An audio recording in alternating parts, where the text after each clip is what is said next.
జాతి భేదం రాసుకోండి. జాతి భేదం లేదు, జాతి భేదం లేదు.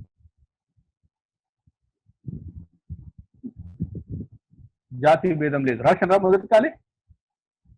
ఓకే, అందరు సైలెంట్ ఉన్నట్టున్నారు. రాష్ట్రమన్నా రైట్. రెండవది హోదా భేదం లేదు, హోదా భేదం లేదు. రెండవది హోదా భేదం లేదు. రెండవది హోదా భేదం లేదు. అంటే సంఘము దేవుని కుటుంబం కాబట్టి ఇక్కడ కులము అనే ఆ జాతి భేదాలు ఏం లేవు, హోదా భేదాలు కూడా లేవు. ఈయన కలెక్టర్ అని, ఈయన రైతు అని, లేకపోతే చిన్న చపరాశ అని, లేకపోతే ఏదో తక్కువ ఆటో డ్రైవర్ అని, ఇట్లాంటి భేదాలు లేవు, హోదా భేదాలు లేవు. ఇక్కడ సంఘంలో అర్థమవుతుందా బ్రదర్? సంఘంలో జాతి భేదం లేదు, హోదా భేదం లేదు, లింగపరమైన భేదం కూడా లేదు. మూడోది లింగపరమైన భేదం లేదు, స్త్రీ అని లేక పురుషుడు అని భేదం లేదు. అందరం కూడా దేవుని యొక్క పిల్లలమే, ఆయన కుమారులము కుమార్తెలుగా మారిపోయినాం కాబట్టి సంఘంలో ఇలాంటి భేదాలు లేవు. అర్థమవుతుందా? యేసుక్రీస్తు ద్వారా, యేసుక్రీస్తు మీరు విశ్వాసం ద్వారా దేవుని కుమారులై ఉన్నారన్నప్పుడు మనమందరం కూడా దేవుని యొక్క కుటుంబంగా మారిపోయినాం, దేవుని పిల్లలుగా మనం మార్చబడ్డము. ఇక్కడ ఎలాంటి భేదాలు ఎవరికి కూడా లేవు. కానీ సాడ్ విషయం ఏంటంటే, బాధాకరమైన విషయం ఏంటంటే, ఈ దినాల్లో చాలా మంది సంఘాల్లో ఈ కుల వ్యవస్థను, ఈ కుల జాతి భేదాలు చాలా మటుకు తీసుకొస్తున్నారు. ముఖ్యంగా మ్యారేజెస్ టైంలో, వివాహ సందర్భ సమయంలో మాల కులంలో ఉన్న వాళ్ళు మాల అమ్మాయి కావాలని అడగడము, ఎక్కువ కులం నుంచి అంటే ఐ మీన్ రెడ్డిస్ నుంచో లేకపోతే వేరే అగ్ర కులాల నుంచి యేసుక్రీస్తునందు విశ్వాసం ఉంచిన వారు వాళ్ళ కులానికి చెందిన అమ్మాయిలనే చేసుకోవాలని మాట్లాడడము చాలా భయంకరమైన విషయం. నేను ఏమంటా అంటే అలాంటి వారికి అసలు రక్షణ లేదంటారు, నిజంగా రక్షణ పొందలేదంట. లేకపోతే ఎందుకంటే దేవుడు తీసివేసిండు కదా, మనకు జాతి భేదాలు లేవు, మాదిగా మాలని లేవు. ఇంతకుముందు మనం ఎవరం? పరజనులం పరదేశులం, అంటే ఒకరికొకరం తెలిసిన వారం కాదు. ఇప్పుడు దేవుని ఇంటి వారంగా మారిపోయినాం, అంటే దేవుని కుటుంబముగా మారిపోయినాం. ఇప్పుడు నా కుటుంబం ఉంది, ఎగ్జాంపుల్, నా కుటుంబంలో నా భార్య, నా బిడ్డ, నా కొడుకు, నేను ఉంటాం, నలుగురం ఉంటాం. నా కుటుంబంలో మరి నలుగురం ఉన్నప్పుడు నా భార్యదో నా బిడ్డదో కులం ఉంటుందా? మేమందరం ఒకటే కులానికి చెందిన వారుగా ఉంటాము. చెప్పండి బ్రదర్, ఒకటే కులం కదా. మరి యేసుక్రీస్తునందు మనము దేవుని యొక్క కుమారులము కుమార్తెలుగా మారినప్పుడు ఇలాంటి భేదాలను మళ్ళీ తీసుకురాకూడదు. చాలా మంది వివాహ సందర్భాల్లో ఇలాంటి జాతి భేదాలను తీసుకొస్తున్నారండి. ఇది అవమానకరం, సంఘానికి అవమానం, క్రీస్తుకు అవమానం. క్రీస్తు దేన్నైతే తీసివేసి దేని నుంచి అయితే మనల్ని విడుదల చేసి రక్షించాడో సంఘంలోకి తీసుకొచ్చి ఆయన కుమారులుగా కుమార్తెలుగా స్వీకరిస్తే మనం తిరిగి మళ్ళీ సంఘంలో అలాంటివి తీసుకొస్తున్నామండి. నేను నిజంగా చెప్తున్నాను, యథార్థంగా చెప్తున్నా. నేను మా సంఘంలో ఇలాంటి ఎంకరేజ్ చేయను. నేను ఎక్కడికి వెళ్ళినా, ఎప్పుడు క్లాస్ తీసుకున్నా ఈ విషయాన్ని నేను ఖచ్చితంగా చెప్తుంటా. ఏంటంటే మా దగ్గర మీరు ఒకవేళ అమ్మాయిని కానీ అబ్బాయిని కానీ అడిగితే 3 విషయాలు మీరు అడగద్దని చెప్తా. ఏంటంటే మొదటిది కులం అడగద్దు, మొదటిది ఏం అడగద్దు? కులం అడగద్దు. రెండవది కట్నం కూడా అడగద్దు. కట్నం తీసుకోవడం కానీ ఇవ్వడం కానీ లేదు, కట్నం కూడా అడగద్దు. మూడోది ఇక అది ఛాయిస్ కానీ నేను కంపల్సరీ చెప్తా. నేను ఏంటంటే కలర్ కూడా అడగద్దు అని చెప్తా. కలర్ కూడా అడగద్దు, ఎందుకంటే ప్రతి ఒక్కరిని కూడా దేవుడు వారికి రూపాన్ని కలుగజేసిండని బైబిల్ చెప్తుంది కదా. ప్రతి ఒక్కరిని కూడా దేవుడే సృష్టించాడు కదా. కాబట్టి ఆ గుణవతి అయిన భార్య దొరుకుతారు అరుదు అన్నాడు. అందం మోసకరం, సౌందర్యం వ్యర్థం అని చెప్పాడు కదా. మరి ఇప్పుడు మనం ఏం చూడాలా? క్యారెక్టర్ చూడన్నా, గుణం చూడన్నా, లేకపోతే అందచందాలు చూడాలన్నా? చెప్పండి, ఎవరిని చూడాలి? గుణం చూడాలా? మరి అట్లుంటప్పుడు నల్లగా ఉన్నది ఈమె తెల్లగా ఉన్నది అని చూడడం కరెక్టా బై? అందం మోసకరం సౌందర్యం పెడతాను, అది బేస్ కాదు, అది కరెక్ట్ కాదు. అది మళ్ళీ ఇంకోటి ఏంటంటే ప్రతి వారికి నల్లగున్నా తెల్లగున్నా రూపమును కలుగజేసిన వారు ఎవరు? దేవుడే కదా. దేవుడే అయినప్పుడు ఈమె మంచిగా లేదు అంటే నువ్వు ఎవరిని వెక్కిరిస్తున్నావు? నువ్వు దేవుణ్ణి వెక్కిరించినట్టు. ఎంత భయంకరమైన ప్రమాదంలో పడతాం. కాబట్టి నేను మా సంఘ యవనస్తులకు చెప్తుంటా, అరే గుణవతి అయిన భార్య దొరుకుతారు నాన్న, గుణవతులను చేసుకోవాలా, మంచి టెస్ట్ మ్యాన్ ఉండాలా, వాళ్ళు ప్రార్థించే వారిగా ఉండాలా, అబ్బాయిలైనా అమ్మాయిలైనా. ఈ జాతి భేదం కూడా, కుల భేదం కూడా, కులాన్ని కూడా అడగద్దని చెప్తా. నేను అడగద్దని చెప్తా. నేను చేసినా కూడా మా సంఘంలో ఒక 4-5 మ్యారేజెస్ అయినాయి మా సంఘంలో. నేను చేసిన ఈవెన్ ఇంటెన్షనల్లీ. అంటే మా పాపను కూడా, మా అన్న బిడ్డను కూడా వేరే ఇంటర్ క్యాస్ట్ లాగా, అంటే వేరే కులానికి చెందిన వారికి ఇచ్చి పెళ్లి చేయడం జరిగింది కావలసుకొని. అర్థమైందా? ఎందుకంటే ఇది సంఘంలో నుంచి తీసివేయాలి. మరి మేమైతే ఇది అంటే వాక్యానుసారం కాబట్టి ప్రాక్టీస్ చేస్తున్నాము. మీరు కూడా ప్రాక్టీస్ చేయండి, మీరు కూడా ఇదే ఫాలో అవుతారని నేను అనుకుంటున్నా. ఓకేనా? సో ఇది చాలా ప్రమాదకరం. చాలా సంఘాల్లో బాధాకరమైన విషయం ఏంటంటే పాస్టర్లు మాట్లాడుతారండి ఈ విషయాల గురించి. మాల అమ్మాయి ఉన్నది, కొంతమంది ఫోన్ చేస్తారు నాకు, అన్న మాలోళ్ళ అమ్మాయి ఉన్నదంటే క్రిస్టియన్స్ ఉన్నారు మా దగ్గర అని చెప్తాను నేను. మాలోళ్ళు లేరు, మాలోళ్ళు లేరు, క్రైస్తవులు అయితే ఉన్నారు కానీ మరి వాళ్ళు దొరకరు సార్ అని చెప్తా. అరే అట్లా కాదన్నా, మాలకులం అంటే అవి లేవు బ్రదర్, అవి బయట మనకు సంఘంలో లేవు అని చెప్తుంటా. కాబట్టి ఇంకోటి హోదా భేదం కూడా లేదు. అంటే ఆయన ఏదో మంచి జాబ్ చేస్తున్నాడు, గవర్నమెంట్ ఎంప్లాయ్ అని అతన్ని రెస్పెక్ట్ చేయడము, బీద వాళ్ళని తక్కువ చూడడము, ఈ సంఘంలో సర్వసాధారణం అయిపోయింది ఈ దినాల్లో.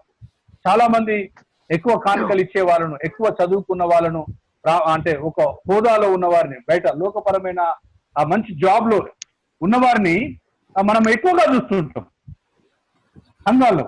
కానీ అట్లా కుటుంబంలో ఉంటుందా చెప్పండి? ఈ సంఘం అంటే దేవుని కుటుంబం అన్నప్పుడు, ఇప్పుడు సరే మా కుటుంబం ఉంది, మా అన్న ఉన్నాడు, నేను కలెక్టర్ అయినా అనుకో, మా అన్న లేచిన వాడి సార్ వస్తుండని స్థలం కొడతాడా నాకు మా ఇంట్లో? లేదు కదా. మరి సంఘం కుటుంబం అయినప్పుడు మనం అలాంటి హోదా భేదాలను కూడా తీసుకురావడానికి వీలేదు. అందరము సమానమే, ఈక్వల్ రైట్స్. మనమంతా దేవుని పిల్లలం, ఆయన కుమారులం. నువ్వు కలెక్టర్ కావచ్చు బయట, నువ్వు ఏదైనా కావచ్చు నువ్వు బయట, కానీ సంఘంలోకి వచ్చిన తర్వాత మనమంతా ఒక కుటుంబము. సంఘం అనేది ఒక కుటుంబముగా దేవుడు స్థాపించాడు అనే విషయాన్ని మనం మర్చిపోవద్దు. కాబట్టి ఇలాంటి భేదాలను మనం తప్పకుండా తీసేయాలి. మరి ఇంకోటి వరకట్నం కూడా, కట్నం తీసుకోవడం ఎందుకైనా నాకు అర్థం కాదు. దాన్ని పాస్టర్లు మాట్లాడుతున్నారు మధ్యవర్తి. నేనేమంటే తెలుసా, అందులో ఇంకా దశంభాగం చాలా బాధాకరమైన విషయం ఏంటంటే, నేనేమంటే పాపంలో పాపం అంట. అరే కట్నం తీసుకుంటే పాపం రా అంటే అందులో దశంభాగం అనడం ఇంకా పాపం. అట్లా కాదు భయ్, అది ఎంత ఘోరం. అది టీవీ నైన్ స్క్రోలింగ్ ఇస్తా అంటాడు, వరకట్నం తీసుకున్నవాడు గాడిదనా ఏమంటాడు? లోకము గాడిద, చట్టరీత్యా నేరం అని చెప్పినప్పుడు నువ్వు ఎట్లా ఎంకరేజ్ చేస్తాం చెప్పండి? ఎలా ఎంకరేజ్ చేస్తాం మనం వరకట్నాల గురించి? చాలా బాధాకరమైన విషయం అవి ఈ దినాల్లో సంఘము కరెక్ట్ అయిపోయింది. చర్చ్ అనేది చాలా భయంకరమైన స్థితిలో ఉన్నది. ఎందుకంటే ఇవన్నీ లోకపరమైన సిద్ధాంతాలు, పద్ధతులు, విధానాలు అన్నీ కూడా సంఘంలోకి తీసుకొచ్చారు. అసలు వాక్యం ఏం చెప్తుంది, దేని గురించి ఏం చెప్తుందని ఆలోచించకుండా ప్రజలు సంఘ జీవితాన్ని కొనసాగిస్తున్నారు. నిజంగా దేవుడు మన సంఘ జీవితాన్ని బట్టి నిజంగా దేవుడు ఆనందిస్తున్నాడని నేను అనుకోను. కాబట్టి ఇలాంటి సంఘంలో మనం పాస్టర్స్ గా, మరి విశ్వాసులుగా ఉన్నా, ఎట్లా ఏ స్థాయిలో ఉన్నా సంఘంలో ఇలాంటివి మనం ఎంకరేజ్ చేయడానికి వీలేదు. అరే ఎంత గొప్ప ధన్యత దేవుడు ఇచ్చిండు మనకు. ఆయన కుటుంబం, ఆయన శిరస్సుగా ఉన్నాడు, ఆయన మనకు తండ్రిగా ఉన్నాడు. మనమంతా ఆయన కుమారులుగా, కుమార్తెలుగా ఉంటే మళ్ళీ మనమై మాలోలు కావాలి, మాది ఏందండి ఆ బుద్ధి? నువ్వు రాజు, నువ్వు దేవాది దేవుని కుమారుడిగా, కుమార్తెగా మారిన తర్వాత మళ్ళీ నువ్వు జాతి గురించి ఎందుకు ఫైట్ చేస్తున్నావు? అంటే మళ్ళీ నేను ఆ పెంటలకే పోతా అంటున్నావు అన్నమాట. ఆయన మనల్ని కడిగి, ఆయన రక్తం చేత కడిగి పవిత్రులుగా చేసి ఆయన కుమారులుగా, కుమార్తెలుగా, ఆయన కుటుంబముగా దేవుడు చేసుకుంటే మళ్ళీ మనం సంఘంలో ఈ చీప్ విషయాలను తీసుకొని వస్తున్నాం. మళ్ళీ మాకు మాదిగోళ్ళు కావాలి, మేము మాదిగోళ్ళని చేసుకుంటాం, మేము మారులని చేసుకుంటాం. జాతి భేదం లేదు. యూదుడని గ్రీసు దేశస్తుడని లేదు, దాసుడని స్వాతంత్రుడని లేదు, స్త్రీ అని పురుషుడని భేదం లేదు. మనం క్రీస్తునందు మనం అందరం ఏకంగా ఉన్నాం. దేవుని కుమారులుగా కుమార్తెలుగా మనం మారిపోయాం. ఎంత గొప్ప ధన్యత దేవుడు మనకి ఇచ్చింది సంఘానికి. సంఘాలు ఎంత భయంకరంగా అయిపోయినాయి, మారిపోయినాయి. ఒకవేళ మీలో ఎవరైనా ఆ విధంగా తెలియక చేస్తుంటే, లేకపోతే వరకట్నం ఇట్లా ఎవరైనా తీసుకొని ఉంటే దయచేసి వాపసు చేయండి. అది పాపం. అది నిజం చెప్తున్నా. మీరు ఒక్క లేఖన భాగం కూడా చూపించట్లేదు నాకు. మంచి స్టీవెన్ డేవిడ్ మంచి బుక్ రాసిండు ఒకటి, అపవిత్రమైన వివాహం అని. పవిత్రమైన వివాహం కాదు, అపవిత్రమైన వివాహం అని ఒక మంచి బుక్లెట్ రాసింది.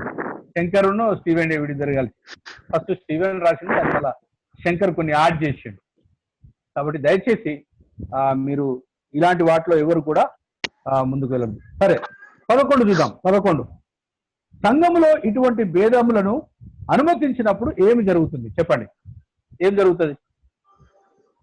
చాలా సంఘంలో జాతి భేదము, హోదా భేదాలు, లింగపరమైన భేదాలు తీసుకొచ్చినప్పుడు ఏం జరుగుతుంది?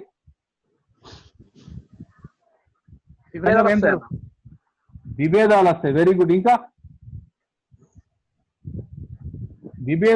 విభేదాలు వస్తాయి. ఐక్యత కోల్పోతుంది. వండర్ఫుల్. ఐక్యత కోల్పోతుంది. లోకపరమైన స్వభావాలు, ముఖ్యంగా లోకంలో ఉన్న ఏది, మేము రెడ్డి, మేము మాదిగానే, అది లోకపరమైన స్వభావం సంఘంలో తీసుకొస్తాము. ఇంకొకటి ఏంటంటే, ఇంకా భయంకరమైన విషయం ఏంటంటే, ఇలాంటివి తీసుకురావడం వలన దేవుని ఆత్మను మనం దుఃఖపరుస్తాం. అర్థమవుతుందా? దేవుని ఆత్మనే మనము దుఃఖపరుస్తాం. సంఘంలో ఇటువంటి భేదాలను అనుమతించినప్పుడు ఏం జరుగుతుందంటే, విభేదాలు, రాసుకోండి, విభేదాలు, లోకపరమైన స్వభావాలు, దేవుని ఆత్మను దుఃఖపరుస్తాము. విభేదాలు, లోకపరమైన స్వభావాలు మరియు దేవుని ఆత్మను మనము దుఃఖపరిచిన వారమవుతాం. తెలియదు పాపం. నేనేమంటే, ఇటువంటి మాట్లాడితే రక్షణ లోకపరమైన స్వభావం కలిగి ఉన్నావు కాబట్టి ఇంకా నువ్వు క్రీస్తును నిజంగా తెలుసుకోలేదు. నువ్వు క్రీస్తు కుమారునిగా కుమార్తెగా నువ్వు మార్చబడలేదు. కాబట్టి ఇవి లోకపరమైన స్వభావాలు అంటే నువ్వు ఇంకా రక్షణ పొందలేదు అని నేను చెప్తాను. నేను ఇలాంటి పాటిస్తున్న వాళ్ళు నిజంగా వాళ్ళు ఇంకా రక్షణ పొందాలని నేను ప్రార్థన చేస్తాను. రక్షణ పొందాలని నేను వాళ్ళకి సువార్తను అందిస్తాను. కాబట్టి మనం కూడా దయచేసి మీరు కూడా ఎవరు కూడా ఇలాంటి విషయాలను ఖచ్చితంగా ఖండించాలి. ఖచ్చితంగా సంఘంలో చెప్పాలా, మన సహోదరులకు చెప్పాలా. మనం నేర్చుకున్న వాటిని ఇతరులకు పంచుకుంటా అని మనం సంతకం చేసిన ముందే ఫస్ట్ రోజు. కాబట్టి ఈ విషయాలను కూడా మన సంఘాల్లో మీకు తెలిసి ఉండొచ్చు, మీరు బోధించి ఉండొచ్చు. తిరిగి మరొకసారి మీరు ఇవి ఫోకస్ చేసి చెప్పండి. సరే, నెక్స్ట్ పేజ్ నెంబర్ 15. క్రీస్తు యొక్క సంఘములో విభేదాలను తీసుకుని వచ్చే జాతి, హోదా, రంగు, స్థానం మరియు కులము అనే విషయాలను ప్రోత్సహించకూడదు. దేవుడు తీసివేసిన దానిని నీవు ప్రోత్సహించకూడదు. అర్థమవుతుందా? దేవుడు తీసివేసిన దాన్ని మనం ప్రోత్సహించకూడదు. మనల్ని ఆ కులాలలో నుంచే, ఆ జాతుల్లో నుంచే దేవుడు మనల్ని ఎన్నుకొని ఆయన కుమారులుగా కుమార్తెలుగా చేసిండు. ఆయన కుటుంబంగా చేసినప్పుడు దేవుడు వాటన్నిటి నుంచి మనల్ని విడుదల చేశాడు. విడుదల చేసి తీసుకొస్తే మళ్ళీ దేవుడు దేన్నైతే తీసివేసిండో దాన్ని మళ్ళీ నువ్వు సంఘంలో ప్రోత్సహించడానికి వీల్లేదు అని స్టీవెన్ డేవిడ్ పాపం పెద్ద అక్షరాలతో రాసిండు. కాబట్టి దయచేసి మనం కూడా మన సంఘాల్లో ఈ కులము దాన్ని ప్రోత్సహించకూడదు. వరకట్నాలను మరియు హోదా స్థాయిలను మనం చూడకుండా ఒక్క కుటుంబముగా, సంఘం అంటే దేవుని కుటుంబముగా మనం అందరం కూడా మరి సంఘంలో ఉండాలి. రైట్. 12ది 1 కొరింథీ 3:12లో లేఖనం మనకు ఏమి హెచ్చరిస్తుంది? నేను చదువుతాను. ఎవడైనను దేవుని ఆలయమును పాడు చేసిన యెడల దేవుడు వానిని పాడు చేయను. అదే లేఖన భాగం రాసుకోండి అక్కడ. ఎవడైనను దేవుని ఆలయమును పాడు చేసిన యెడల దేవుడు వానిని పాడు చేయను. ఎట్లా పాడు చేస్తారు దేవుని ఆలయాన్ని? దేవుని ఆలయం ఎవరైనా దేవుని ఆలయం పాడు చేయడం అంటే శరీర క్రియలను బట్టి. No no not at all. అంటే అఫ్ కోర్స్ ఇది రిలేట్ అవుతుంది. అపవిత్రమైన పనులు చేయడం ద్వారా అపవిత్రమైన పనులు మన సందర్భాన్ని బట్టి మీరు చెప్పాలా. మనం దేని గురించి మాట్లాడుతున్నాం? టాపిక్ ఏంటి? సంఘము దేవుని ఇవే ఈ జాతి హోదా అది అది brother right, you are right. కులము, జాతి భేదాలు, రంగులు ఇవన్నీ తీసుకొస్తే దేవుని ఆలయాన్ని పాడు చేసిన వాళ్ళం అవుతాం. రైట్, అర్థమైందా? ఇలాంటి సంఘంలో మనం అలౌ చేసినప్పుడు, ఇలాంటి సంఘంలో తీసుకొచ్చినప్పుడు మనం దేవుని ఆలయాన్ని మనము పాడు చేసిన వారం అవుతాం. కాబట్టి దేవుడు వారిని పాడు చేయును. చాలా మంది ఆ పాస్టర్లు అనుకుంటారు ఇలాంటివి తీసుకున్నా మేము మస్తున్నాం అనుకుంటారు, కానీ అలా ఎప్పుడో ఆత్మీయంగా చచ్చిపోయారు వాళ్ళు. అర్థమైందా? ఆధ్యాత్మికంగా నిజంగా సత్యవాక్యాన్ని సరిగా బోధించేవారు ఇలాంటివి పాటించరు. చాలా మంది ఇలాంటివి ప్రోత్సహిస్తున్నారు, పాటిస్తున్నారు. వారు నిజంగా దేవుడు వాళ్ళని బట్టి సంతోషించడు, కానీ దేవుని ఆత్మని వారు దుఃఖపరుస్తున్నారు. దేవుడు దేన్నైతే తీసివేసిండో దాన్ని తిరిగి సంఘంలోకి తీసుకొచ్చి సంఘాన్ని పాడు చేస్తూ ఉన్నారు. వాళ్ళు సంఘానికి క్షేమాభివృద్ధి కాదు, సంఘాన్నే పాడు చేస్తున్నారు. ఇలాంటి కులము, జాతి, వరకట్నాలు, రంగు, హోదాలు తీసుకొచ్చి సంఘాన్ని గలిబిలి చేస్తున్నారు. రైట్, సరే. మూడోది, నూతన నిబంధన రచయితలు సంఘములకు పత్రికలు రాస్తున్నప్పుడు ఎటువంటి కుటుంబపరమైన పదాలను ఉపయోగించారు? నూతన నిబంధన రచయితలు సంఘములకు పత్రికలు రాస్తున్నప్పుడు ఎటువంటి కుటుంబపరమైన పదాలను ఉపయోగించారు? ఏమన్నా చెప్పండి కుటుంబపరమైన పదాలు. సహోదరులకు అని. సహోదరులు, వెరీ గుడ్. ఇంకా కుమారులు కదా, ఇంటివారు అంటే కుటుంబ సంబంధమైనది. ఆ 3 లైన్లలో కింద 3 ఆరో మార్క్స్ ఉన్నాయి కదా, 13 దాంట్లో మొదటి దాంట్లో దేవుని కుమారులని, 2 దాంట్లో సహోదరులని, మొదటి దాంట్లో దేవుని కుమారులు, 2వ దాంట్లో సహోదరులు, 3వ దాంట్లో దేవుని ఇంటివారు. ఆ 3 ఆరో మార్క్స్ ఉన్నాయి కదా, అక్కడ ఇవి రాసుకోండి. మొదటి దాంట్లో కుటుంబపరమైన పదాలు ఇవి. కుమారులు, కుమారులు అని ఎక్కడంటే మనం మా ఇంటికి ఎవరైనా నచ్చిన నా కుమారుడు అని చెప్తా. నా కుమారుడిని చూపించి, నా కొడుకుని చూపించి నా కుమారుడు, నా కొడుకు అని చెప్తాను అన్నమాట. సో కుటుంబపరమైన పదాలు ఇవి. మళ్ళీ సహోదరులు అంటాం, సహోదరులు అన్నదమ్ములను మనం సహోదరులు అని చెప్తాం. మళ్ళీ దేవుని ఇంటివారు అని చాలా సందర్భాల్లో ఉంటుంది. తర్వాత మీకు లేఖన భాగాలు ఇస్తారా. దేవుని ఇంటివారు,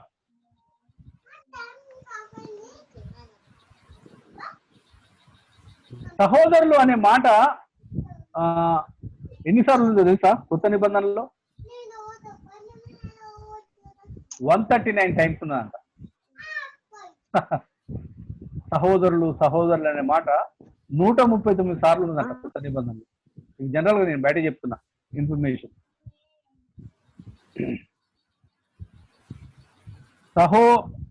సహా ప్లస్ ఉదరుడు అంటే సహోదరుడు అంటే దాని అర్థం ఏంటంటేనంట ఒకే కడుపు నుండి పుట్టినవాడంట. సహోదరుడు అంటే ఒకే కడుపు నుండి పుట్టినవాడు. ఇది 139 సార్లు సహోదరుడు సహోదరుడు అని అంటే మనమంతా ఒక్క కుటుంబానికి చెందిన వారము, ఒకే కడుపు నుంచి పుట్టిన వారము అని పిలుచుకోవడం అనమాట. ఎంత పవర్ఫుల్లే. సంఘంలో సహోదరులు అంటే దాని అర్థం అదనమాట. ఎంత అద్భుతంగా ఉన్నది. రైట్, సరే. 14 మీరు ఆన్సర్ చేయాల. కుటుంబపరమైన పదాలను వారు కావాలని ఎందుకు ఉపయోగించారు? కొత్త నిబంధన రచయితలు కుటుంబపరమైన పదాలను, అఫ్కోర్స్ పరిశుద్ధాత్మ దేవుడు వాళ్ళని ప్రేరేపించి రాపించిండు. సరే, వాళ్ళు రాస్తున్నప్పుడు కుటుంబపరమైన పదాలను వాళ్ళు ఎందుకు ఉపయోగించారు? ఎందుకు ఉపయోగించారు బ్రదర్? చెప్పాలా ఆన్సర్? వారు కుటుంబము గనక ఉపయోగించారు. వండర్ఫుల్. వాళ్ళు సంఘాన్ని ఒక కుటుంబముగా భావించారు కాబట్టి కుటుంబపరమైన పదాలను ఉపయోగించారు. రాసుకోండి. వారు దేవుని సంఘమును ఒక కుటుంబముగా చూసినారు కాబట్టి. దేవుడు కూడా ఆయన సంఘాన్ని కుటుంబానికే చూసిండు. కాబట్టి వారు దేవుని సంఘమును ఒక కుటుంబముగా భావించారు. కాబట్టి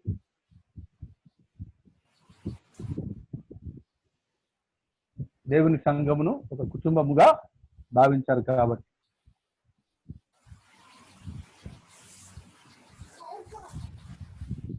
సో మరి మీ సంగతి ఏంది? మీరెట్లా భావిస్తున్నారు? సంఘాన్ని మీ కుటుంబంగా భావిస్తున్నారా? చెప్పండి బ్రదర్.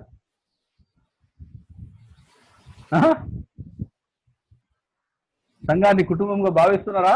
భావించాలనా లేదా? అరే ఎవరు చెప్తలేరేంటి భయ్, మాట్లాడతలేరు. సంఘాన్ని ఎట్లా భావించాలి మనం? కుటుంబం, ఫ్యామిలీ. సంఘం అంటేనే కుటుంబం, దేవుని ఇంటి వారు. ఎంత గొప్ప ధన్యత భయ్, గాడ్ ఫ్యామిలీ. అది దేవుని కుటుంబంలో మనం చేర్చబడ్డాం. అర్థమైందా? ఇప్పుడు నువ్వు మోడీ కుమారుడు అయినావనుకో, నరేంద్ర మోడీ కొడుకు అయినావనుకో, ఎట్లా ఫీల్ అవుతావు అన్న? నరేంద్ర మోడీ ఫ్యామిలీ మెంబర్ అంటే ఎట్లుంటది నీకు? గర్వకారణంగా ఉంటది, గ్రేట్ గా ఫీల్ అవుతాం మనం కదా. మరి దేవుని చిన్న ప్రధానమంత్రులుగా ఫీల్ అయిపోతాం కదా.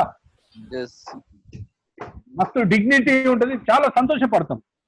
మరి దేవుని కుటుంబంలో నువ్వు సభ్యునివి, దేవుని కుటుంబంలో నువ్వు ఉన్నావంటే నీకు ఎంత సంతోషం ఉండాలా, ఎంత గ్రేట్ గా ఫీల్ కావాలి కదా.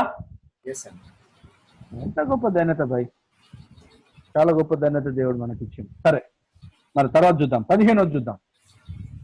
Box next. 14 అయిపోయింది, 15 నెక్స్ట్ పేజ్ కాదు, కొంచెం మీది కన్నా 15 రైట్. 15 రైట్. ఇక్కడ ఇవ్వబడిన ప్రజలను తిమోతి ఏ విధముగా చూసుకునవలనని పౌలు తెలియజేస్తున్నాడు. 1 తిమోతి 5:1-2 వచనాలు చదవండి. ఎవరైనా ఒకరు చదవండి. ఇక్కడ ఇవ్వబడిన ప్రజలను, సంఘ ప్రజలను తిమోతి ఏ విధముగా చూసుకునవలనని పౌలు తెలియజేస్తున్నాడు. 1 తిమోతి 5:1. వృద్ధుని గద్దింపక తండ్రిగా భావించి. సురేష్ అన్న, చదివిన వాళ్ళకి టైం ఇద్దామన్నా, ఎవరైతే చదవలేదో వాళ్ళకి టైం ఇద్దాం. Okay okay. బ్రదర్ జాన్సన్ ఉన్నారు, తర్వాత దేవేందర్ పాస్టర్ గారు ఉన్నారు, టైటస్ అన్న కూడా ఉన్నారన్న. ఓకే, మీరు చెప్పండి అన్న. చదవండి. వృద్ధులను గద్దింపక వాళ్ళు సపోర్ట్ చేస్తారుగా, మరి చదువుతున్నారుగా అన్న. టైటస్ అన్న చదవండి. వృద్ధుని గద్దెంపక తండ్రిగా భావించి అని హెచ్చరించును. అన్నదమ్ములను, యవ్వనులను, తల్లులని, వృద్ధ స్త్రీలను, అక్క చెల్లెలను, పూర్ణ పవిత్రతతో యవన స్త్రీలను హెచ్చరించుము. రైట్. ఇక్కడ వృద్ధులను ఎట్లా చూడమంటున్నాడు? రాసుకోండి అక్కడ. గద్దెంపు. వృద్ధులను తండ్రిగా భావించాలంటున్నాడు. తండ్రిగా అని రాసుకోండి అక్కడ. వృద్ధులను తండ్రిగా,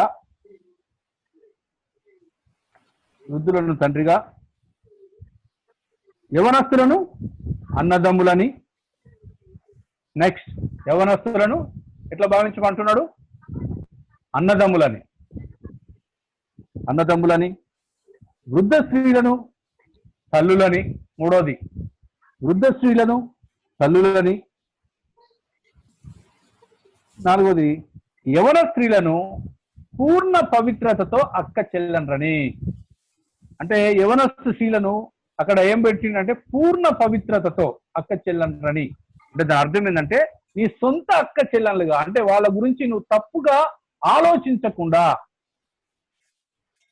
అర్థమైందా? సంఘంలో యవన స్త్రీల గురించి ఎట్లా చూడమంటున్నాడు అంటే పూర్ణ పవిత్రతతో అని పెట్టిండు అక్కడ. వీళ్ళనేమో జస్ట్ గా వృద్ధులను తండ్రులని, యవనస్తులను అన్నదమ్ములని, వృద్ధ స్త్రీలను అక్క చెల్లెలని చూడమన్నాడు. యవన స్త్రీల దగ్గరకు వచ్చేసరికి పూర్ణ పవిత్రతతో అక్క చెల్లెనరని. అంటే దాని అర్థం ఏంటంటే నీ సొంత అక్క చెల్లెనరని. సొంత అక్క చెల్లెల గురించి మనం తప్పుగా ఆలోచిస్తామా బ్రదర్? నో. కదా. కాబట్టి వృద్ధులను ఎట్లా చూడమంటున్నాడు? తండ్రులుగా భావించమంటున్నాడు. యవనస్తులను అన్నదమ్ములను చూడమంటున్నాడు. వృద్ధ స్త్రీలను తల్లులను చేయమంటున్నాడు. యవనస్తులను పూర్ణ పవిత్రతతో అక్క చెల్లెండ్రుగా భావించమంటున్నాడు. 16వది ఇక్కడ 16వ ప్రశ్న చూడండి. వేరొక మాటలో చెప్పాలంటే తిమోతి పౌలుకి ఏమని చెప్తున్నారు? ఏమని చెప్తున్నాడు? వేరొక మాటలో చెప్పాలంటే తిమోతికి పౌలు ఏం చెప్తున్నాడు? అసలు ఏం చెప్తున్నాడు? కుటుంబం గురించి చెప్తున్నాడు. Timothy this is your family అని చెప్తున్నాడు. అర్థమవుతుందా? This is your family Timothy. అక్కడున్న వృద్ధులు వేరు కాదు, నీ తండ్రి లాంటి వారు. అక్కడున్న యవనస్తులు నీ అన్నదమ్ములు. అక్కడున్న వృద్ధ స్త్రీలు నీ తల్లులు. అక్కడున్న యవన స్త్రీలను నీ అక్క చెల్లెళ్ళు. This is your family Timothy అని చెప్తున్నాడు అన్నమాట. అర్థమైందా? నీ కుటుంబం వలె వాళ్ళని నీ సొంత కుటుంబం వలె చూడాలని తిమోతికి అక్కడ చెప్తున్నాడు. కాబట్టి మనం కూడా సంఘంలో ఉన్న వారిని మన కుటుంబంలో ఉన్న మన తల్లిదండ్రులుగా భావించాలి. యవనస్తులను మన అన్నదమ్ములుగా అక్క చెల్లెళ్ళుగా మనం భావించాలని ఆ మాటలు మనతో కూడా మాట్లాడుతున్నాయి. అర్థమవుతుందా? వేరొక మాటలో చెప్పాలంటే తిమోతికి పౌలు ఏం చెప్తున్నాడంటే సంఘమును నీ యొక్క సొంత కుటుంబం వల్ల చూడవలనని చెబుతున్నాడు. రాసుకోండి 16. వేరొక మాటలో చెప్పాలంటే తిమోతికి పౌలు ఏమని చెప్తున్నాడంటే సంఘమును నీ యొక్క సొంత కుటుంబం వల్ల చూడవలనని చెబుతున్నాడు. సంఘమును నీ యొక్క సొంత కుటుంబం వల్లే చూడవలనని చెబుతున్నాడు. సంఘమును నీ యొక్క సొంత కుటుంబం వల్ల చూడవలనని చెబుతున్నాడు. సో మనకేం చెప్తున్నాడు మరి? అసలు ఇంటరాక్షన్ బాగుంటుంది మనం కాబట్టి మిమ్మల్ని ఎక్కువ నేను అడగలేకపోతున్నా. అసలు డైరెక్ట్ గా ఉంటే మజా వస్తుంది. ఇది అడగండి అన్న, బాగుంటుంది. అడగండి మీరు. మీరు చెప్పండి, మీరు ఎట్లా భావిస్తున్నారు మరి మీ కుటుంబ సంఘాన్ని? మన కుటుంబం వల్లే భావిస్తున్నారా? తర్వాత వస్తుంది, నువ్వు ఎస్ అంటావు, నువ్వు అంటావు, తర్వాత కూడా చెప్పాలా. తర్వాత మంచి ప్రశ్నలు వస్తున్నాయి. అన్నా ఇప్పుడు లేదన్నా అంటావు. ప్రభాకర్, జాన్, నీ సొంత కుటుంబం వల్ల భావిస్తున్నావా మరి సంఘాన్ని? ఇప్పటి వరకు అయితే ఓకే అన్న. చూద్దాం. ఇప్పటి వరకు అయితే ఓకే అనిపిస్తుంది కదా. మనం కొద్దిగా ఇప్పుడే జస్ట్ కాళ్ళు పెట్టినాం నీళ్ళ సముద్రంలో, ఇంకేం కాలే మనకు. జస్ట్ ఇంట్రడక్షన్ ఇదంతా. తర్వాత తెలుస్తుంది మనం ఎంత అంటే సంఘ జీవితంలో ఎంత బలహీనంగా ఉన్నామో, దేవుడు ఎట్లా సంఘాన్ని అద్భుతంగా డిజైన్ చేసిండు, ఎంత నిర్లక్ష్యం చేసినాం, ఎంత ఎంత బాధ పెట్టినాం దేవుడిని మనం అనే విషయాలు చాలా విషయాలు మనం నేర్చుకోబోతున్నాం. సరే, నెక్స్ట్ పేజ్.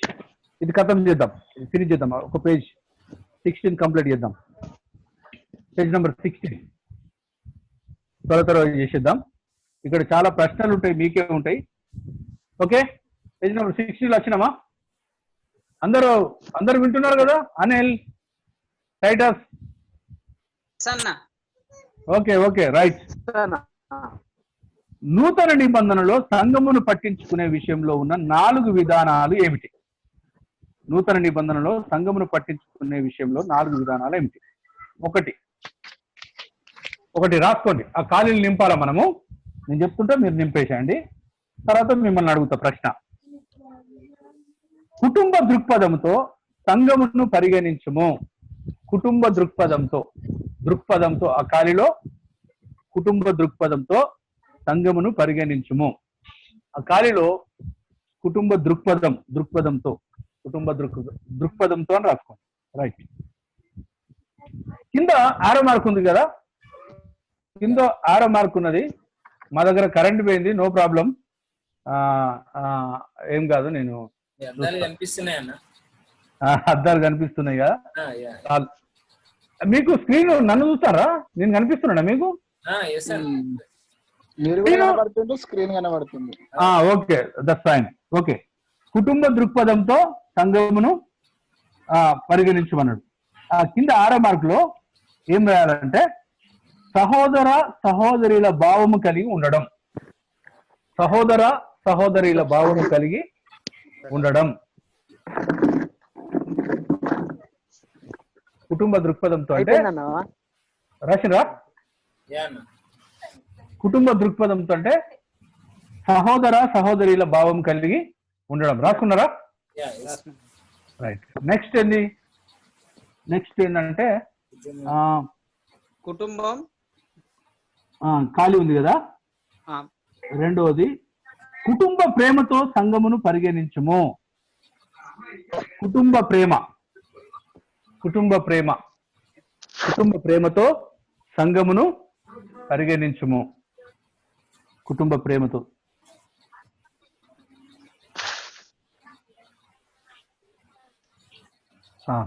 వచ్చింది, కరెంట్ వచ్చింది. ఓకే, కుటుంబ ప్రేమతో సంఘమును రాసింది కదా. అంటే ఒకరి ఎడల ఒకరు మిక్కటమైన ప్రేమతో, అంటే లోతైన ప్రేమ అన్నమాట. ఒకరి ఎడల ఒకరు మిక్కటమైన ప్రేమతో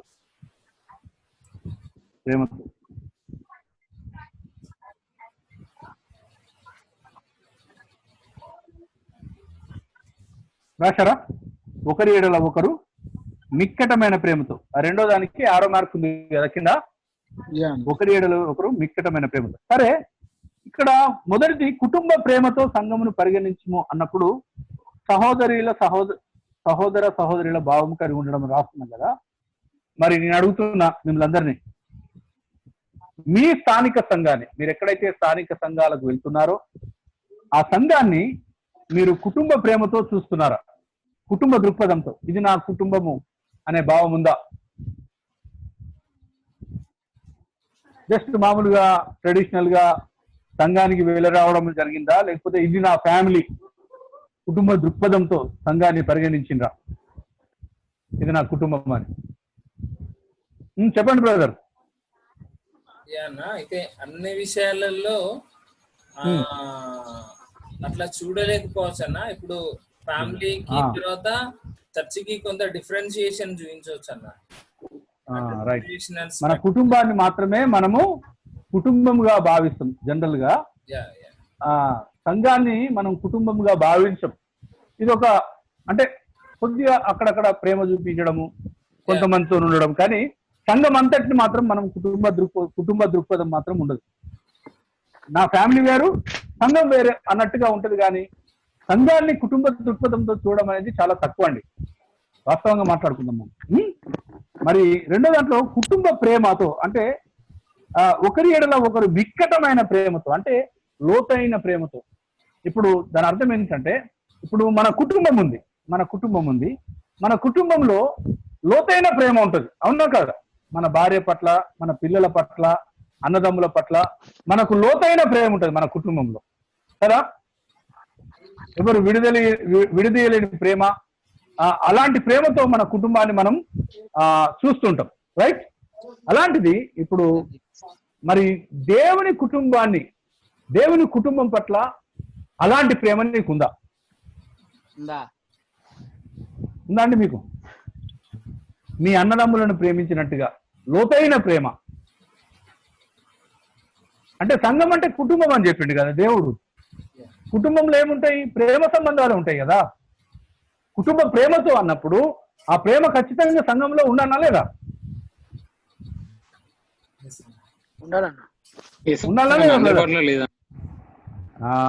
అంటే ఉండాలి.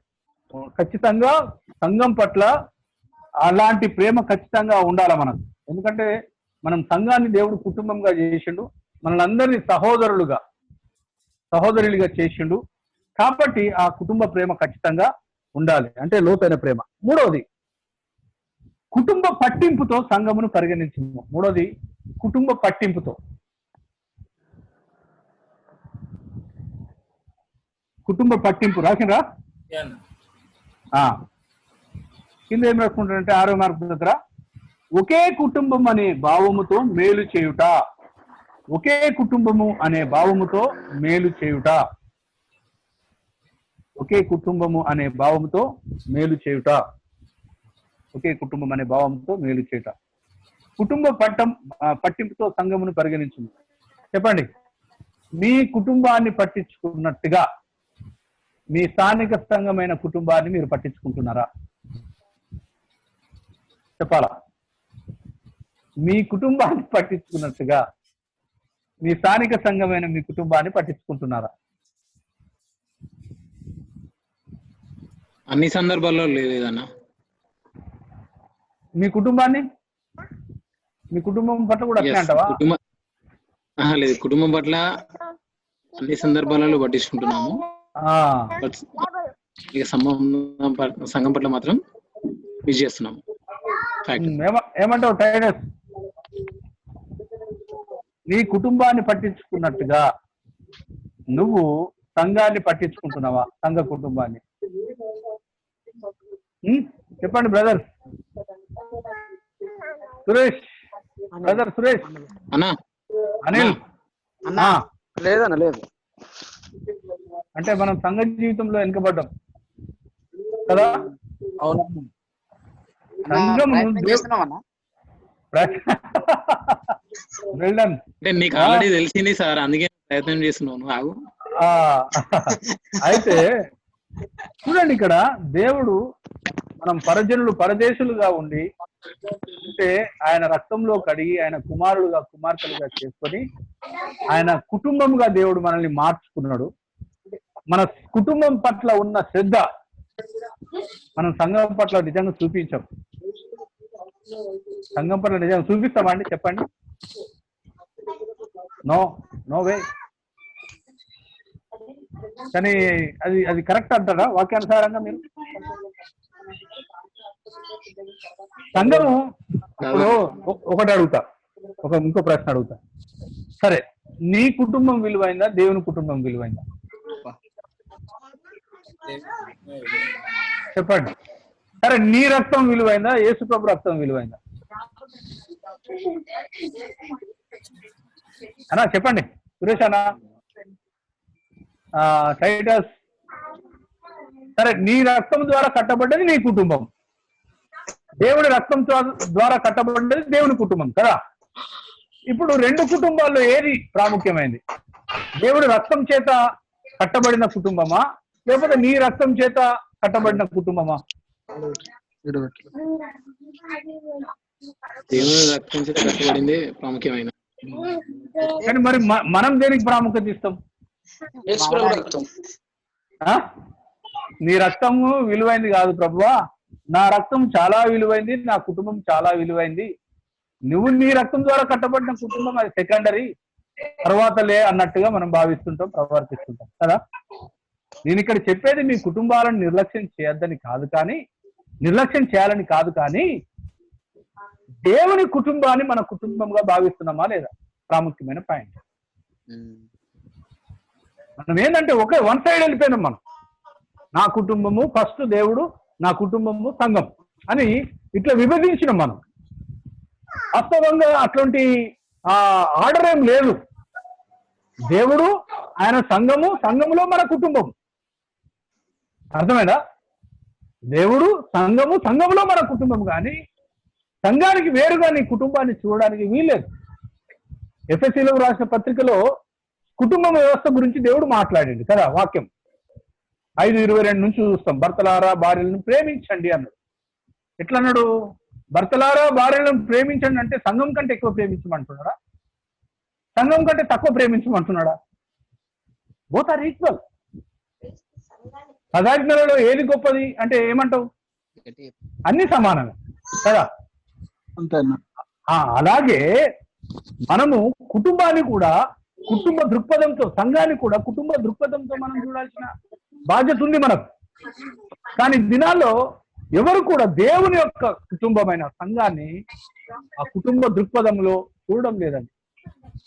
ఒకవేళ అందరూ కూడా, సంఘంలో ఉన్న ప్రతి ఒక్కరు కూడా ఇది నా కుటుంబము అని పట్టించుకుంటే ఎంతో క్షేమాభివృద్ధి చెందుతాయి సంఘాలు. ఎందుకు సంఘాలు బలహీనంగా ఉన్నాయి అంటే, ఈ సంఘము అంటే నా కుటుంబం అనే భావన లేదు కాబట్టి సంఘాలు చాలా బలహీనంగా ఉన్నాయి. కాబట్టి దయచేసి ఈ విషయంలో మనం చాలా జాగ్రత్తగా ఉండాలి. ఎందుకంటే కుటుంబ పట్టింపుతో సంఘాన్ని ఖచ్చితంగా పరిగణించాలా. ఎందుకంటే ఒకే కుటుంబం అనే భావంతో ఇతరులకు మనం మేలు చేసే బాధ్యత మన మీద ఉంది. సరే, 4వది 4వది చూద్దాం. కుటుంబ ఐక్యతతో సంఘమును పరిగణించుము. ఐక్యత అని రాసుకుంటా కదా. 4వది కుటుంబ ఐక్యతతో సంఘమును పరిగణించుము. రాసిందిగా. అంటే ఒక కుటుంబం వలె ఐక్యత కలిగి ఉండడం. ఒక కుటుంబం వలె ఐక్యత కలిగి ఉండడం. సో మీ సంఘాల్లో ఇప్పుడు జాన్ ప్రభాకర్ వాళ్ళ ఫ్యామిలీ ఎంతో 4 అన్నదమ్ములు అనుకుంటా కదా. మీ మధ్యలో మంచి ఐక్యత ఉంటది కదా. మీ తమ్ముడిని ఎవరన్నా ఏమన్నా అంటే నువ్వు ఊగుంటావా? ఊగునేది లేదు కదా. కొన్నిసార్లు మన ఇంట్లో చిన్న మిస్అండర్స్టాండింగ్స్ వస్తాయి అన్నదమ్ముల మధ్యలో, మమ్మీ డాడీ మధ్యలో. వచ్చినప్పుడు మనం మాట్లాడం, కొన్నిసార్లు మనం మాట్లాడం, కొన్ని రోజులు మాట్లాడం, తమ్ముతో మాట్లాడడం, అన్నతో మాట్లాడడం. కానీ ఎవరైనా పక్కోడో లేకపోతే ఇంకోటి వచ్చి మీ తమ్ముతో నువ్వు మాట్లాడతలేవు, కానీ ఎవడన్నా ఏమన్నా అన్నాడు అనుకో నీ ముందు మీ తమ్ముడిని, ఊకుంటావా? అస్సలు. నువ్వు మాట్లాడకపోయినా, తమ్ముడితో మాట్లాడకపోయినా, ఏ మా తమ్ముని గురించి అట్లా మాట్లాడదు. ఎందుకంటే అది ఫ్యామిలీ రిలేషన్షిప్, బ్లడ్ రిలేషన్షిప్. ఆ ఐక్యతను ఎవరు విడదీయలేరు కదా. అది సంఘంలో ఉండాలని కోరుకుంటున్నాడు దేవుడు. మన కుటుంబాల్లో ఎలాంటి ఐక్యత ఉన్నదో అలాంటి ఐక్యత దేవుని సంఘంలో ఉండాలని యేసు ప్రభు ఆశించిండు, దానికోసం ప్రార్థన చేసిండు కదా. యోహాను సువార్త 17వ అధ్యాయంలో తండ్రి నీవు నేను ఏ విధంగా ఏకమై ఉన్నామో వీరు కూడా ఏకమై ఉండాలని శిష్యుల కోసం ప్రార్థన చేసిండు. అదేవిధంగా వీరి వాక్యమందు విశ్వసించి వారందరూ కూడా ఏకమై ఉండాలని ప్రార్థన చేసిండు. అంటే దేవుడు తన కుటుంబము, తన పిల్లలందరూ కూడా ఐక్యత కలిగి జీవించాలని దేవుడు కోరుకున్నాడు. కాబట్టి ఎంతమంది మనం నిజంగా ఐక్యత కలిగి ఆ సంఘంలో ఉంటున్నాం అనేది చాలా ప్రాముఖ్యమైన విషయం. ఎట్లా ఉందా అండి చెప్పండి? కుటుంబ ఐక్యత ఉందా మీ సంఘంలో? ఉందా కుటుంబ ఐక్యత? అంటే మీ కుటుంబంలో ఉన్న ఐక్యత గుర్తుపెట్టుకోండి. మీ అన్నదమ్ముల మధ్యలో, మీ అక్క చెల్లెల మధ్యలో మీకుండే ఐక్యత, మీ కుటుంబంలో ఉండే ఐక్యత మీ స్థానిక సంఘంలో, కుటుంబంలో ఉందా? ఓకే, సరే. ఇప్పుడు నేరుగా మిమ్మల్ని అడుగుతున్నా. 18వ ప్రశ్న. నీ స్థానిక సంఘములో నీవు ఒక కుటుంబ సభ్యుడివని భావన నీకు ఉందా? 18వ ప్రశ్న. నీ స్థానిక సంఘములో నీవు ఒక కుటుంబ సభ్యునివనే భావన నీకుందా? ఉందండి, అందరు ఆన్సర్ చేయాలా. దేవరాజ్ కేఎన్ఆర్, దేవరాజు కూడా ఉన్నారా? మన దేవనేనా? మన దేవరాజేనా? కొండపూరు. హాయ్ తమ్మి, చెప్పండి. కుటుంబం చెప్పండి. నీ స్థానిక సంఘంలో నీవు ఒక కుటుంబ సభ్యుడు అనే భావన నీకుందా? ఉందా బ్రదర్? చెప్పాలా? ఉంది అన్న. మరి ఆ కుటుంబ పట్టింపు ఉండాలా?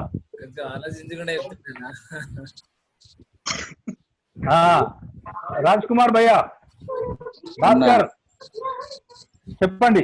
నీ స్థానిక సంఘంలో నువ్వు కుటుంబ సభ్యుడు అనే భావన నీకుందా?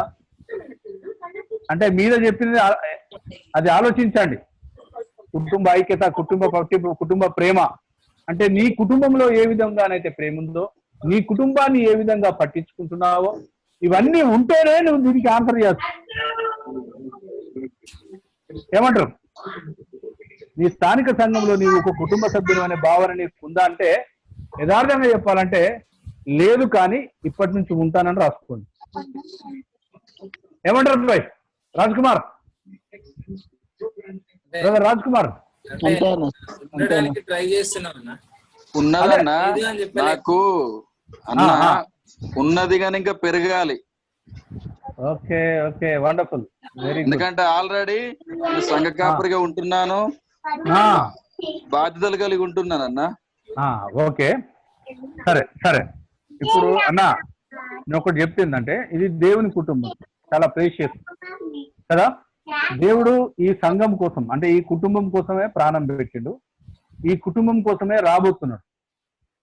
జనరల్గా ఏంటంటే మనము మన కుటుంబాన్ని చూసినట్టుగా సంఘాన్ని మాత్రం అంతగా చూడం.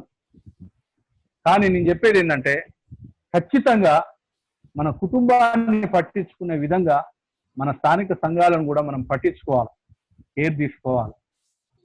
మరి చాలా మంది అంటే ఎట్లా డివైడ్ చేస్తారంటే ఫస్ట్ దేవుడు, తర్వాత కుటుంబం అంటారు. అది కాదు, అది కుటుంబం కాదు. అంటే కుటుంబము, సంఘమే కుటుంబము, ఆ కుటుంబంలో నీ కుటుంబం ఉన్నది, సంఘానికి వేరుగా లేదు. చాలా మంది సంఘాన్ని వేరే చూస్తారు, కుటుంబాన్ని వేరే చూస్తుంటారు. సంఘాన్ని చూసుకునే పట్టింపు వేరే, కుటుంబాన్ని చూసుకునే పట్టింపు వేరే. కాకపోతే మనం అందరం కూడా మన బాధ్యతలను సరిగా నిర్వర్తించాలన్నమాట. సంఘంలో కూడా, సంఘాన్ని కూడా, మన కుటుంబాన్ని ఏ విధంగా, మన కుటుంబంలో ఉండే బాధ్యతలను ఏ విధంగా నిర్వర్తిస్తామో సంఘంలో ఉండే బాధ్యతలను కూడా అదే విధంగా నిర్వర్తించాలి. అంతే ఎక్కువగా మనం పట్టించుకోవాలి. అప్పుడు మనం ఒక కుటుంబాన్ని చూసినట్టుగా మనం చూస్తున్నామనే భావన ఉంటుంది. ఒకవేళ లేకపోతే లేదు, కానీ ఇప్పటి నుంచి ఉంటాను అని రాసుకోండి. ఓకేనా జాన్సన్? అర్థమవుతుందా బ్రదర్? అన్న అర్థమవుతుందా? మీకు ఉండొచ్చు, మేబీ నాకు తెలియదు. కాకపోతే మీకు తెలుసు, మీ అంతరాత్మకు తెలుసు, అంటే ఐ మీన్ నీ మనసాక్షికి తెలుసు, నీకు తెలుసు నువ్వు ఎట్లా చూస్తున్నావు. సరే, నీ 19వ ప్రశ్న. నీ స్థానిక సంఘంలో విశ్వాసులను ఒక కుటుంబముగా పరిగణిస్తావా?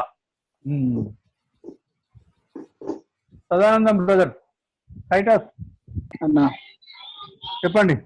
నీ స్థానిక సంఘంలో విశ్వాసులను ఒక కుటుంబముగా పరిగణిస్తావా లేదా? పరిగణిస్తామన్నా. అంతా నిజమే చెప్తాను, ఇక మీదట అబద్ధం చెప్పాను.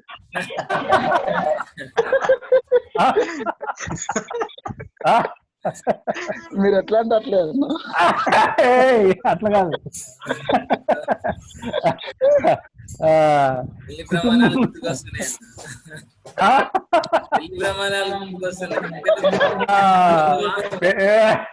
పెళ్లి ప్రమాణాలు బ్రేక్ చేసినా పర్లేదు, కానీ ఇది మాత్రం బ్రేక్ చేయకు. పెళ్లి ప్రమాణాలు చేయాలని ఎక్కడ లేదు, వాక్యంలో ఉంది. నీ భార్యను ప్రేమించి భర్తకు లోబడ్డు, కథం కేల్ కథం, అది చేయాలా. ఇక ప్రమాణాలు ఇవన్నీ మనం రాసుకున్నాయి, కానీ ఇది మాత్రం దేవుని వాక్యంలో ఉంది. సంఘం అంటే దేవుని కుటుంబం కదా.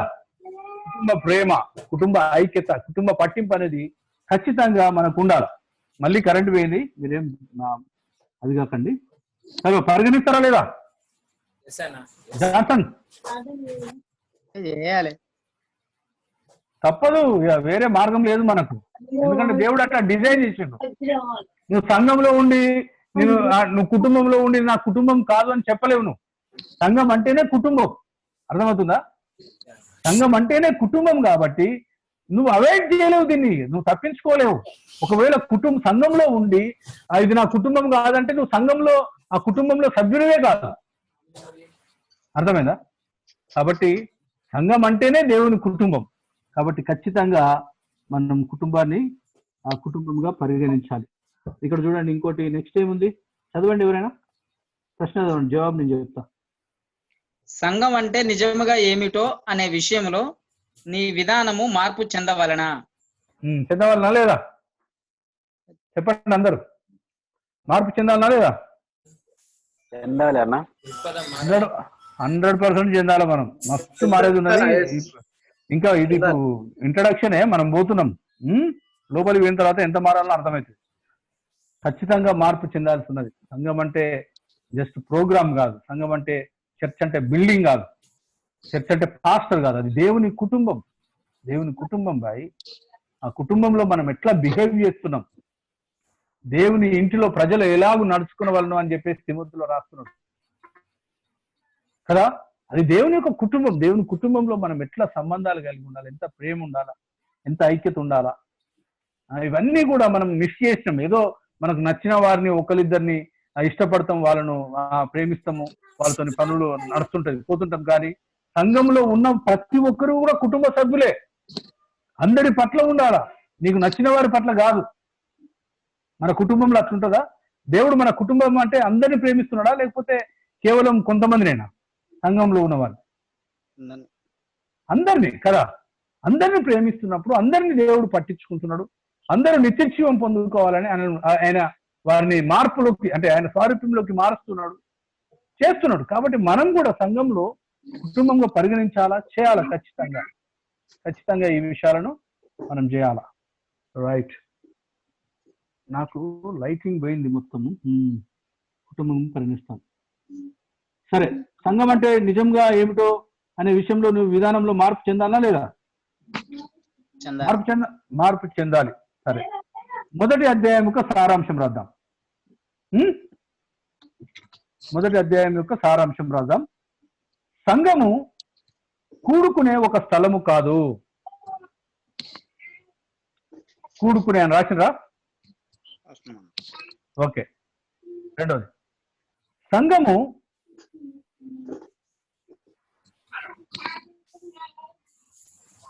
కూడుకునే ఒక కట్టడము కాదు, భవనం కాదు. సంఘము కూడుకునే ఒక కట్టడము కాదు. రాసేసినా? ఓకే. మూడోది, సంఘము హాజరయ్యే ఒక కార్యక్రమము కాదు. సంఘము హాజరయ్యే ఒక కార్యక్రమము కాదు. హాజరయ్యే ఒక కార్యక్రమం కాదు, ప్రోగ్రాం కాదు. సంఘము దేవుని యొక్క సమాజము బైబిల్ సంబంధమైన సంఘము.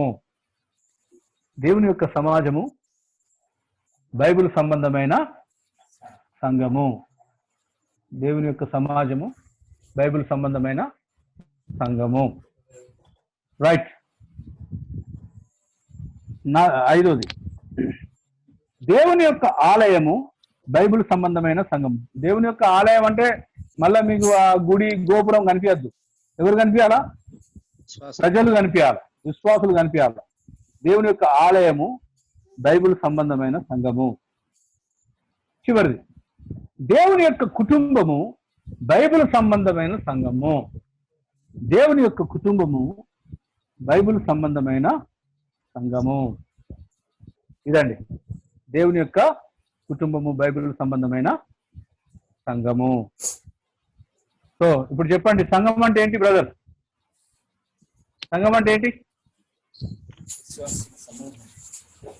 విశ్వాసుల సమూహము, దేవుని యొక్క ఆలయము, దేవుని యొక్క కుటుంబము. సంఘం అంటే దేవుని కుటుంబము. సంఘం అంటే ప్రోగ్రామ్స్ కాదు. సంఘం అంటే సండే వర్షిప్ కాదు. సంఘం అంటే బిల్డింగ్ కాదు.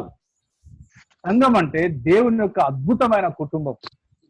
దేవుడు అద్భుతంగా సంఘాన్ని డిజైన్ చేసిండు. అర్థమైందా? సంఘం అంటే దేవుని యొక్క కుటుంబం. సంఘాన్ని ఏ విధంగా పరిగణించాలి మనం?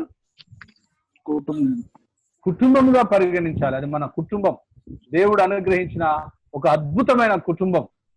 ఆ కుటుంబంలో అసలు అమేజింగ్ ఏంటంటే,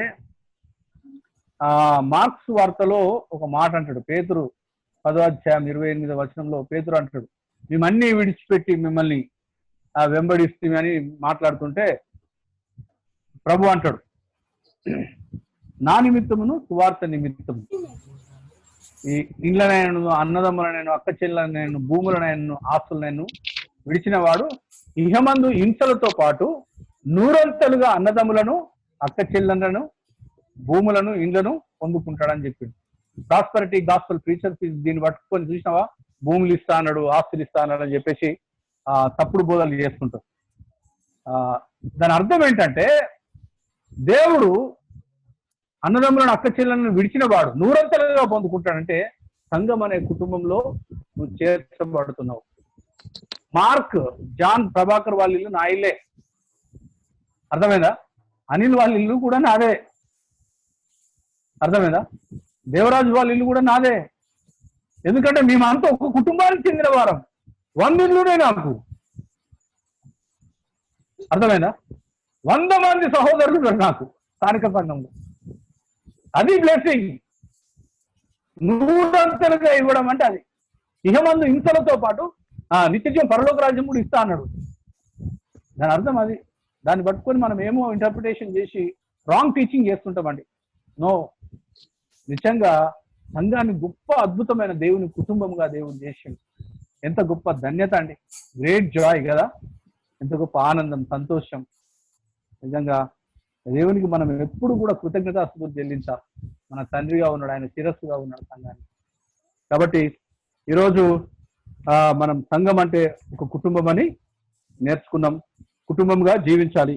ఇక చూడండి ఇక్కడ చివరిది, 2వ వారం నోట్స్ను పునరుచ్చరించుము, సంఘముగా అనగా ఏమిటో ఎవరైనా ఇద్దరికి వివరించుము, 3వ వారం ఖాళీలను నింపుము. గలతీ 3:26-28 కంఠస్థం చేయము. కంఠస్థం ప్రయత్నం చేయండి, దీవారాత్రులు ధ్యానించండి, వచ్చేస్తుంది. గలతీలో రాష్ట్రపత్రిక 3:26-28 కంఠస్థం చేయండి. నీ అనుదిన ప్రార్థన మరియు బైబిల్ ధ్యానంను పాటించము. తప్పకుండా నీ అనుదిన ప్రార్థన బైబిల్ ధ్యానాన్ని కూడా పాటించండి. అఫ్కోర్స్ మీరు మంచి డివోషన్ చేసుకుంటారు కావచ్చు, కానీ తప్పకుండా చేయాలి. ఇది మా బాధ్యత, మేము అడుగుతాం. కాబట్టి ఇది గలతీ 3:26-28 కంఠస్థం చేయండి. రేపు కూడా మనం స్థానిక సంఘం అంటే ఏంటిది అనే విషయాల్లో మనం వెళ్తాం. దేవుడి వాక్యం దీవించిన గాక. ఒక మాట ప్రార్థన చేద్దాం. జాన్, ఎవరికైనా చెప్పండి, ప్రార్థన ఎవరికైనా ఇవ్వండి. Okay, thank you so much. So మనం ఒక్కరు ప్రార్థన చేద్దాం. మరి టైటస్ అన్న ప్రార్థన చేస్తారు. టైటస్ అన్న, ఫస్ట్ టైటస్ గారు చేయండి అన్న, ప్రే చేయండి. పరిశుద్ధుడా, ప్రేమ కలిగిన మా తండ్రి, ఈ యొక్క సమయంలో ప్రభా నీ దాసుని ద్వారా మరి సంఘంలో మేము ఎలా ఉండాలి, సంఘమును ఏ విధంగా మేము చూసుకోవాలి, సంఘం అంటే ఏంటిదో చాలా స్పష్టంగా తండ్రి మాకు తెలియజేస్తున్నందుకు వందనాలు. మరి ఈ విధంగా మేము జీవించడానికి పరిశుద్ధాత్మ దేవుడా నీ నడిపింపును మాకు తోడుగా నుంచి మరి ఇంతవరకు తండ్రి మీరు మాకు సాయం చేశారు. ఇక ముందున్న తరగతులన్నింటిలో కూడా పరిశుద్ధాత్ముడా మీరు మాతో మాట్లాడి మేము ఒక తండ్రి నీ దృష్టికి యోగ్యమైనదిగా, నీకు ఇష్టమైన వారుగా మేము నీ సేవ చేస్తూ నిన్ను గణపరిచే కృప దయచేయమని ఈ కాన్ఫరెన్స్ లో ప్రభా జూమ్ యాప్ లో ఉన్న ప్రతి ఒక్క సేవకుని, వారి కుటుంబాలను, వారి సంఘాలను మీ చేతికి అప్పగించుకుంటూ మరి మాకు తండ్రి నడిపిస్తున్న తండ్రి అన్నయ్యను కూడా మీరు ఆశీర్వదించండి నాయన, మీరు దీవించండి. మరి ఒక మంచి అవకాశము జాన్ ప్రభాకర్ అన్న ద్వారా మీరు మాకు ఇచ్చినందుకు నిన్ను స్తుతిస్తూ నీ నామాన్ని గణపరుస్తూ ఉంటున్నాం తండ్రి. ఆయన ఇంకా తండ్రి నీకు స్తోత్రాలు తెలియజేస్తున్నాను. ముందు కూడా ప్రభా మేము తండ్రి ఆది అపోస్తుల వల్లే తండ్రి అయ్యా, మేము కూడా తండ్రి సంఘము విషయంలో తండ్రి ఏ విధంగానైతే మీరు సంఘం నిమిత్తం మీ ప్రాణాలను అర్పించారు ప్రభా, ఆ విధంగా మేము సంఘం విషయంలో తండ్రి శ్రద్ధ కలిగి ఒక కుటుంబముగా మరి తండ్రి భావిస్తూ నిన్ను గణపరిచే కృప దయచేయమని యేసు నామములో ప్రార్థిస్తున్నాం తండ్రి. ఆమేన్, ఆమేన్. Thank you so much brother. Thank you John. See you tomorrow. రేపు కలుద్దాం, ఓకేనా? Bye bye. అందరికి వందనాలు, అందరికి వందనాలు. Thank you. దయచేసి అందరూ ప్రింట్అవుట్ తీసుకోండి, నోట్స్ అందరి దగ్గర ప్రింట్అవుట్ ఉండే ప్రయత్నం చేయండి.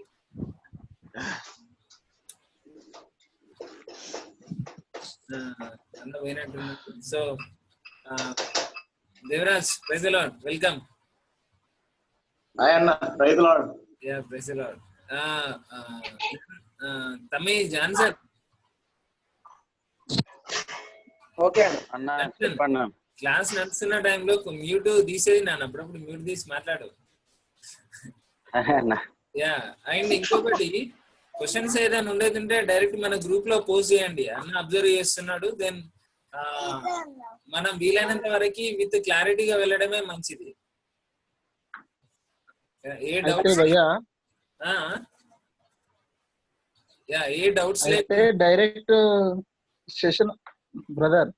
చెప్పండి.